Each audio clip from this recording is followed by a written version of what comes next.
اس سے over the top اگر ایک محض ماسٹرز ڈگری ہونے کی requirement in the middle of a career انہوں نے مانگی، تو میں اس کو نہیں کہہ رہا کہ یہ صحیح ہے کہ آپ پھر جھوٹ بول کے کوئی اور ڈگری بنا دیں، لیکن میں کہہ رہا ہوں کہ ان کو دو الگ نوعیت کے آپ جرم سمجھیں. ایک وہ جس نے جھوٹ بول کے اپنے آپ کو کسی چیز کا ماسٹرز بیان کیا، دوسرا وہ جس کے پائلٹ کے لائسنس لینے کے لیے کسی اور نے امتحان دیا یا وہ پائلٹ ہی نہیں ہے اور اس نے کہا چلو جی میں کر کے دیکھتا ہوں. نہیں، لیکن اس میں دیکھیں ایک بڑا انڈیمک ایشو ہے اور ایک لارجر ایشو ہے. اگر آپ دیکھیں ہمارے ملک میں ڈرائیورز لائسنس اور روڈ پہ جس طرح آسانی سے لوگ جو ہے گاڑی چلانے لگ جاتے ہیں، وہاں بھی لوگوں کی جان جاتی ہے اور جا سکتی ہے، لیکن کیونکہ وہاں این ماس 300-150 لوگ ایک ساتھ نہیں ضائع ہو سکتے، اللہ معاف کرے، تو وہاں پہ ہم اتنی اس چیز کو امپورٹنس نہیں دیتے. شاید اس لیے بھی کہ انٹرنیشنل انسیڈنٹ اس طرح سے نہیں بنتا جس طرح سے اب دیکھیں پی آئی اے کا بدقسمتی سے بن گیا ہے. آپ مجھے بتائیں انٹرنیشنل کوئی انسان کہاں پی آئی اے کا انتخاب اب کرے گا؟ بہرحال وہ کہاں ٹائم تھا جب نیشنل کی بات کر رہے ہیں آپ، اسلام آباد سپریم کورٹ اور ہائی کورٹ کے لیے آپ جائیں گے؟ مطلب کیا خیال ہے آپ کی، کیا تاثرات ہیں؟ the first lady of the United States جب ان سے پوچھا گیا تھا 50s میں یا 60s میں کہ آپ کی فلائٹ پی آئی اے کی کیسے تھی جب وہ پی آئی اے سے پاکستان آئی تھی، تو انہوں نے کہا تھا great people to fly with. آپ کو پتا ہے اس زمانے سے یہ سلوگن وہاں سے آیا ہے، from the first lady of the United States. اچھا مسز کینیڈی، تو آپ نے مجھے جواب نہیں دیا کہ آپ گاڑی میں جائیں گے اسلام آباد یا ویڈیو لنک کا انتخاب کریں گے سپریم کورٹ کی اگلی ہیئرنگ کے لیے؟ دیکھیں ویڈیو لنک کا انتخاب فرسٹ، ورنہ گاڑی میں. لیکن پی آئی اے کا انتخاب کرنا جو ہے اس وقت صرف کووڈ کی وجہ سے نہیں، بلکہ جو پی آئی اے کے حوالے سے باتیں آ رہی ہیں، ظاہر ہے بڑا مشکل ہو جاتا ہے کسی کے لیے، اور آپ کے پاس چوائسیز نہیں ہیں. یہ بہت بڑا المیہ ہے، اور یہ اس ملک میں جنرلی جس طرح ایلیجیبلٹی اور سٹینڈرڈز کو دیکھا جاتا ہے، کیونکہ ہم سٹینڈرڈز کسی بھی چیز میں مینٹین کرنے میں اچھے نہیں ہیں، تو لہٰذا ہم فلائنگ میں بھی نہیں کر رہے، جہاں پہ کانسیکوینسز بہت زیادہ گریو ہیں، امیڈیٹ ہیں اور ایک لارج سکیل پہ ہیں. آپ دیکھیں ہماری کوئی بھی اسٹینڈرڈائزیشن صحیح نہیں ہوتی، جہاں بھی ایلیجیبلٹی کرائیٹیریاز ہیں وہ ریلیکس ہو جاتے ہیں، آپ کے منیمم اسٹینڈرڈ جو ہیں نہ میٹ ہوتے ہیں پراپرلی اور نہ مینٹین ہوتے ہیں پھر اس میٹ ہونے کے بعد. تو یہ ایک لارجر انڈیمک سسٹمیٹک مسئلہ ہے ہمارے ملک کا، جس کا ہمیں کچھ کرنا ہوگا. اس سے میں absolve یا بری الذمہ یا کہیں سے بھی I don't want to take the attention away from PIA, but I do think کہ یہ جو ہے نا ایک انڈیمک مسئلہ ہے ہمارے ملک کا کہ ہم سٹینڈرڈز کو امپورٹنس نہیں دیتے. لیکن اگر یہ غلط ثابت ہوا، یہ 262 860 پائلٹس میں سے 262 کا جعلی پائلٹ ہونا، اگر یہ غلط ثابت ہوا تو یہ غلام سرور صاحب دیکھیں اس حکومت میں سے نکلنا، مکمل طور پہ اس کابینہ میں سے نکلنا تقریباً ناممکن ابھی تک پایا گیا ہے. لیکن غلام سرور صاحب کی پہلی مثال بننا ضروری ہوگی وحید صاحب، کیونکہ یہ تو ان ایکسکیوزیبل ہے. آپ نے پورے ملک کے اندر ایک پینک کاز کیا ہے، بین الاقوامی طور پر ہمیں آپ کی امیج، آپ کے ملک کی امیج، آپ کے لوگوں کی زندگی، آپ کے لوگوں کا اعتماد، آپ کی معیشت. دیکھیں ایئر لائن کے بغیر مطلب بہت مشکل ہو جاتا ہے. یہ ٹرانسپورٹ یا movement from one province to another, it's a constitutional right, it's an economic necessity. یہ بہت بڑے ایشوز یہاں انوالوڈ ہیں جس کو پی آئی اے نے مد نظر نہیں رکھا، اپنے سٹینڈرڈز مینٹین نہیں کیے. اور دیکھیں اس میں ایک اور چیز یہ، اس کو بالکل اس طرح لیں، and this is actually worse, but اس کو اس طرح لیں کہ آپ کے 800 ڈاکٹرز میں اگر 250 ڈاکٹرز کی جعلی ڈگری اور وہ ڈاکٹر ہی نہیں ہیں، تو آپ کیسا فیل کریں گے؟ آپ کو کتنا اعتماد ہوگا اپنے ہیلتھ کیئر سسٹم پہ، اپنے اسپتالوں پہ، اپنا علاج کروانے کے حوالے سے اس ملک میں؟ اسی طرح سے اس کو آپ لیں کہ ایک پائلٹ، اس کے ہاتھ میں زندگیاں ہیں. لیکن یہاں پہ بھائی صاحب آپ نیگلیجنس دیکھیں، ایک ریگولیٹری اتھارٹی ہے، اس کا کام ہے ویریفیکیشنز کرنا، اپنے آپ ٹیسٹنگ اور ایگزامینیشنز کرنا. دوسرے پہ ایک ایئر لائن ہے جس کا کام ہے اپنے پیسنجرز، اپنے کسٹمرز کا بھی خیال رکھنا، اور یہ ملٹی ملین ڈالر اکوپمنٹ کا بھی خیال رکھنا، اپنے انجینئرنگ کور کو کمپیٹنٹ رکھنا. یہ کس لیول کی، اگر نومبر 2018 میں ایک چیز شائع ہوئی ہے اور ہم آج اس کے بارے میں سیکھ رہے ہیں، اور کس طرح سیکھ رہے ہیں کہ ایک انکریڈیبل قسم کی سٹوری لائن کریٹ ہوئی ہے، تو یہ ہم کہاں کھڑے ہیں؟ نہیں، ہم نہیں کھڑے کہیں. اور یہ بھی دیکھیں وہ پلین بدقسمتی سے کریش ہوا تو یہ چیزیں جو ہیں وہ پھر سے لائم لائٹ میں آئی ہیں، ورنہ we had swept it under the rug it سی. تو دس اور از یہ بات واضح کرنا ضروری ہے کہ حالانکہ مبینہ طور پر پائلٹس ایرر اور پہلی بار لینڈنگ کرنے کی کوشش میں انجنز کا زمین پہ اسکریپ ہونا اور لینڈنگ کے لیے آتے وقت بہت زیادہ اونچا ہونا اور بہت زیادہ تیز ہونا مبینہ طور پر رپورٹ کے اندر وجوہ کریش بتایا جا رہا ہے، جو کہ ایروناٹک ایکسپرٹس نے تیسرے دن ہی کہہ دیا تھا انٹرنیٹ پہ ویڈیوز میں کہ ان کا خیال میں یہی ہوا ہے. لیکن پائلٹ کی سرٹیفکیشنز جو ہیں وہ مشکوک نہیں ہیں. یہ پائلٹ ٹیم جو تھی اس کے حوالے سے ان کے اوپر اس طرح کا کوئی الزام نہیں ہے وحید صاحب. لیکن نہیں ان پہ نہیں ہے. لیکن جعفری صاحب آپ سوچئے کہ جن کے کریڈینشلز پہ نہیں کوئی ابہام تھا وہاں پائلٹ ایرر بتایا جا رہا ہے، تو ہمیں کتنا اعتماد ان پہ رہ جائے جن کے کریڈینشلز اور ایلیجیبلٹی پہ ابہام ہے. تو یہ ایک بڑا ڈیپ روٹڈ مسئلہ ہے. کریش ہے نا، اس کے حوالے سے تو ہم ایک ڈیٹیل میں شو کریں گے، کیونکہ جس طرح لاسٹ ٹائم بھی ایئر بلو کی کریش ہوئی تھی تو جو اس کی آڈیو ٹیپ کی جو ٹرانسکرپٹ شائع کی تھی سول ایویشن نے وہ انکریڈیبل تھی. اور اس کے بعد یہ جو ٹرانسکرپٹ ہے اس آڈیو کانورسیشن کی جو غلام سرور صاحب نے جس کی طرف اشارہ کیا ہے کہ وہ آپس میں کووڈ-19 کرونا کی باتیں کر رہے تھے کہ کس کو ہو گیا کس کو نہیں ہوا.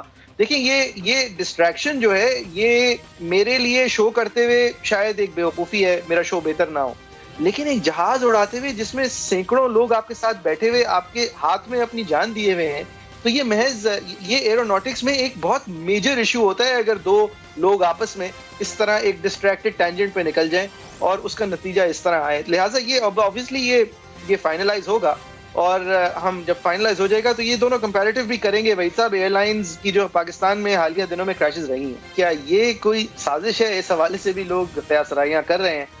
اسی لیے یہ بات واپس سے واضح کرنا ضروری ہے پروگرام کے آخر میں کہ غلام سرور صاحب کو ان 262 کے 262 لوگوں کو اب اکاؤنٹ کرنا ہوگا، کیونکہ اگر انہوں نے نہیں کیا اور اگر یہ محض ایک شوشہ تھا جس کی کوئی سبسٹینشیشن نہیں ہو سکی تو پھر غلام سرور صاحب از رسپانسبل کہ یہ جو اس وقت ساری چہمگوئیاں پاکستان اور اس کے سٹینڈرڈز کے حوالے سے ہو رہی ہیں.